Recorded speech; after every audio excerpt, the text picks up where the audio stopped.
I'm Judit Kovacs, and I'm from Hungary, Budapest, Hungary. I used to work for the Faculty of Primary Education at Budapest, and I am a teacher trainer, and a researcher. My line of interest is early starts, so early language teaching, and early bilingual education. I think it's important to start learning a language early for many reasons. And I have to be really very economical to list you the reasons, because I could write, actually I've written some books on it. The most important thing is I would not start with so I wouldn't say it's just important because of its linguistic benefit. I think it has got more benefits than that. First of all, if a child starts not learning but acquiring a language at an early age, let's say once he or she is 3, for instance, and starts kindergarten, it makes him think better. So his or her cognitive skills can develop much faster, or actually they can develop because once he or she is exposed to a foreign language, which is not actually in his background at home, it means that this child has to make efforts to understand what it is about. And there are lots of cases, or there are lots of children who actually attend bilingual kindergartens and bilingual schools, primary schools, and they are really fantastic. I'm really happy to tell you the results of being educated in a bilingual context.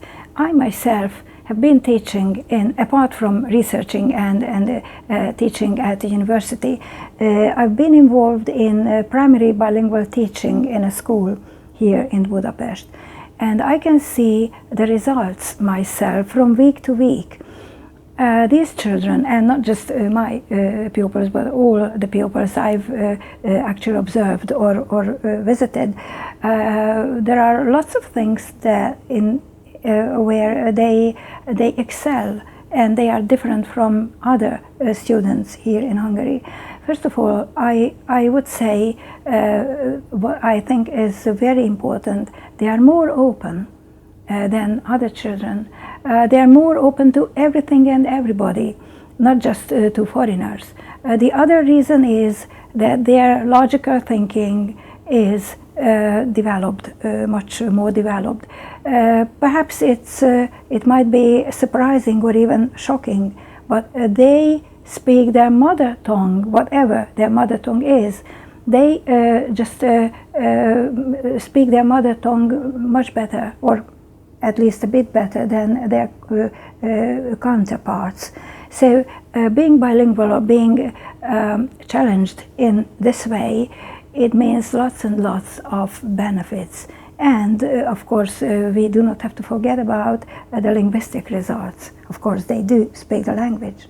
Helen-Doron method is something that I came across 8 years ago, I would say. I had heard before Helen-Doron method, even before that, but I had no information, and I didn't know a thing about that. And quite interestingly, I was invited by some Helen-Doron teachers to observe their classes. Now, I really do not know how it began. Perhaps some of my students at university did Helen-Doron courses, and they might have invited me. I'm not really quite clear about that. And of course, I was really very happy to see what's happening there.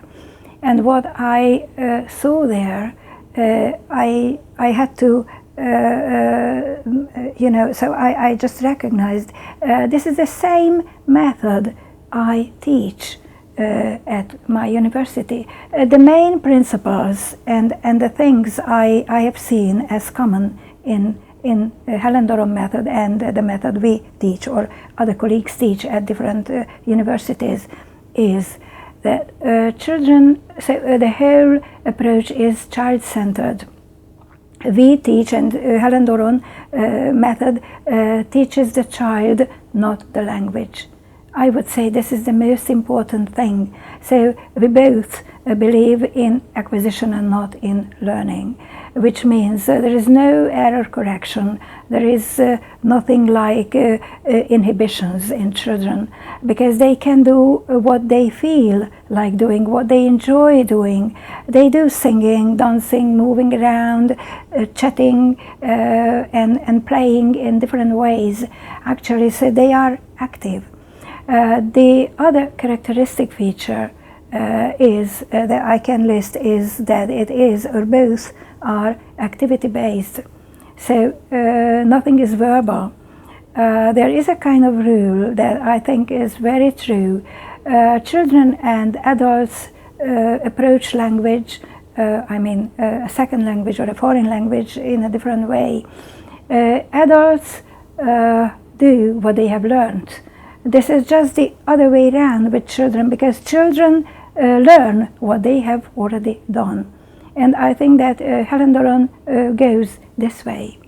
And this is why I think so this might be part of its success.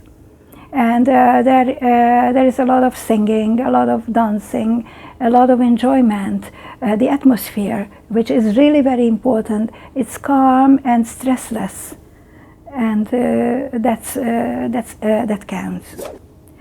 I think early or very early education, language education, is just a very good thing, even if it's not, it can't be measured, in a way as it is once you just pass an exam, a language exam or something.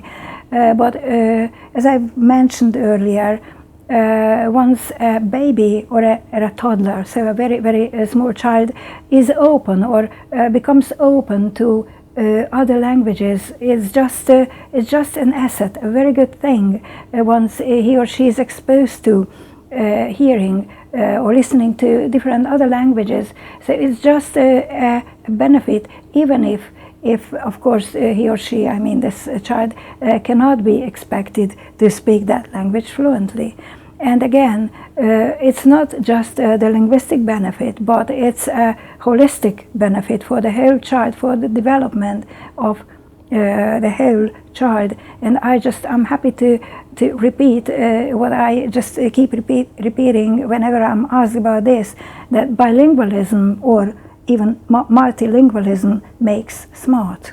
So I'm sure that bilingual children, or children who speak more languages than one, or who are just exposed to more languages, they are smarter than monolingual children.